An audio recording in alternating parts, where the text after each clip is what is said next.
में जो complete BSF के ऊपर बनी है, क्या कहना चाहेंगे इस बारे में? आई थिंक इससे पहले बीएसएफ के हमारे जवानों, उनका काम, उनकी बहादुरी, उनके जो सैक्रिफाइसेस रहे हैं, उसको ट्रिब्यूट देने के लिए कभी फिल्म बनाई नहीं गई है। आर्मी ऑफिसर्स पे बनी है, हमारे पुलिस पे बनी है, लेकिन ये पहली बार हमारे बीएसएफ ऑफिसर्स का ट्रिब्यूट है, उनको एक ट्रिब्यूट है, और ये एक बहुत बड़ी बात है। आई थिंक एक ऐसा मिशन जो उनके illustrious I would say run में 50 इयर्स में एक डिफाइनिंग उनका मिशन और ऑपरेशन था, हमारे नेशनल सिक्योरिटी की हिस्ट्री में एक डिफाइनिंग ऑपरेशन रहा है।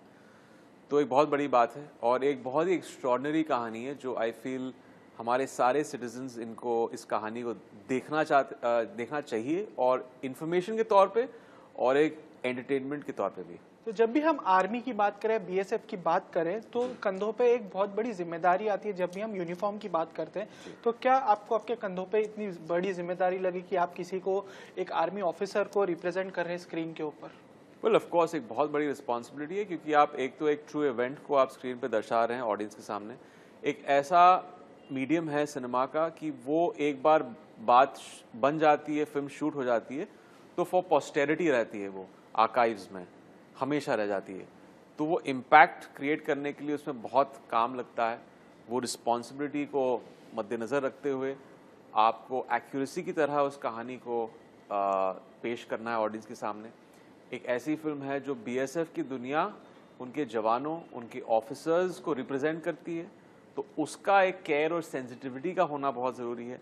और उसके अलावा इन ऑफिसर्स ने, जिन्होंने अपनी जान को दाव पे लगा कि इनकाउंटर में एक हाई रिस्क प्रोफेशन में ये सारा जो काम किया है उन्होंने, दुबे जी हो या बीनू, मिस्टर बीनू, एसपी त्रिवेदी जी, इन सारे ऑफिसर्स ने जिस तरह डिलीजेंटली ये काम किया है, वो ठीक तरह से रिसर्च करके पेश करना, वो एक बहुत ही इंपॉर्टेंट चीज़ थी जो हमारी क्रू ने, we were very cognizant of that कि हमें ये बहुत मेहनत करनी है इस चीज़ में।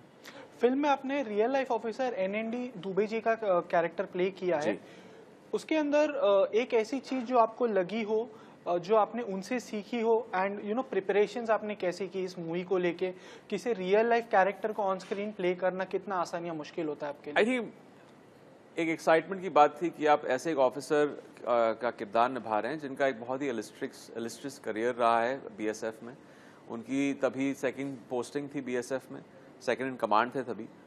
और एक चीज़ जो मुझे लगा कि मुझे इस चीज़ में निचोड़कर इस कैरेक्टर में अपने परफॉर्मेंस में लेके आना है, वो मेरे पहले दिन की जो मीटिंग थी मिस्टर दुबे के साथ, उनका एक जो ह्यूमिलिटी है, जो एक हम्बलनेस है, और ये बहुत सारे जवानों में देखा है मैंने, क्योंकि हमारे पॉइंट ऑफ व्यू से ये इतना बड़ा बलिदान दे रहे हैं, इतनी मेहनत करते हैं।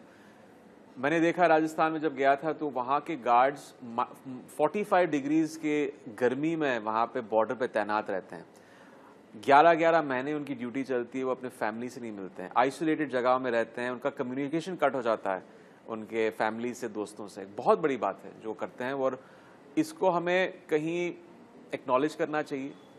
तो वो चीज़ है, और मिस्टर दुबे की जो ह्यूमिलिटी, उस चीज़ को डिस्टिल करके इस परफॉर्मेंस में लेके आना, क्योंकि उन्होंने मुझसे कहा कि ये तो हमारी ड्यूटी है, सिर्फ ये इनकाउंटर जब हमने किया था, ये तो हम, it was just another day of the job, क्योंकि हम अपने देश से प्यार करते हैं, अपने देश के नागरिकों से प्यार करते हैं। तो उस फीलिंग को, वो फीलिंग ऑफ पेट्रियाटिज्म को लेकर आना, एक फीलिंग और इमोशन में उस कैरेक्टर में, वो बहुत इंपॉर्टेंट था।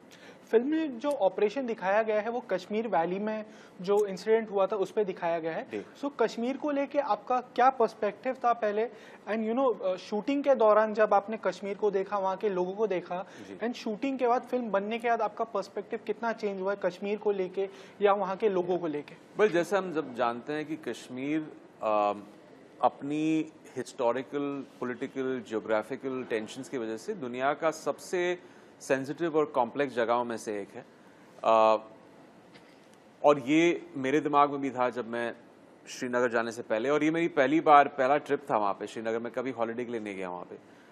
इतनी खूबसूरत जगह, जब आप वहाँ पे लैंड करते हैं, डल लेक का नज़ारा, वहाँ की सड़कें, खुली सड़कें, वहाँ के पहाड़, साफ़ हवा, जो एक क्लीनलीनेस है वहाँ पे, वो आपके दिल में और दिमाग में रह जाती है।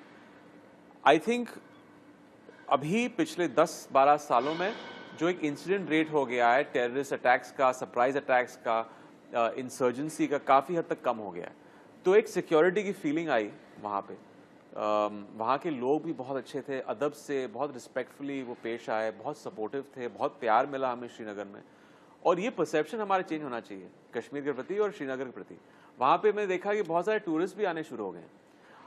हालांकि हम 18 तारीख को इस महीने के 38 इयर्स के बाद पहला वहाँ पे एक फिल्म प्रीमियर और स्क्रीनिंग होगा जो हम ग्राउंड जीरो के रख रहे हैं, जो एक बहुत बड़ी बात है, एक लैंडमार्क और एक हिस्टोरिकल इवेंट है जो हम श्रीनगर में रख रहे हैं 18th को, 3 दिन बाद। और ऐसी इवेंट्स और फिल्मों को करनी चाहिए श्रीनगर में, सिर्फ टूरिज्म के हिसाब से नहीं, एक वहाँ पे एक नॉर्मलसी लेके आने के लिए, क्योंकि ताकि वहाँ के लोगों को भी ये लगे कि अच्छा ये एक बॉलीवुड आ रहा है वहाँ पे, अपनी फिल्मों को शोकेस ये लोग कर रहे हैं। तो आई थिंक वही है, और लोगों को इस चीज़ में पार्टिसिपेट करना चाहिए और लोगों को जाके वहाँ शूटिंग करनी चाहिए, क्योंकि मैं खुद कह रहा हूँ कि वहाँ पे एक सिक्योरिटी कंसर्न हमारा था ही नहीं। क्या कोई ऐसी बकेट लिस्ट में आपके ऐसे कोई कैरेक्टर्स है जो आप ऑन स्क्रीन प्ले करना चाहते हो, जो अब तक आपको मौका नहीं मिला हो? वेल, इसके बारे में सोचा नहीं मैंने, लेकिन आई थिंक जॉनर्स के तौर पे मुझे एक साइंस फिक्शन फिल्म करनी है जो ज़्यादातर हमारे देश में बनती नहीं है।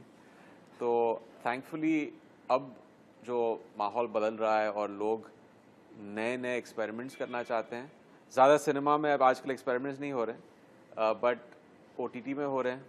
बट उम्मीद करता हूँ कि सिनेमैटिकली थिएट्रिकल रिलीजेस के लिए भी एक हम लोग अलग जॉनर्स को एक्सप्लोर करें।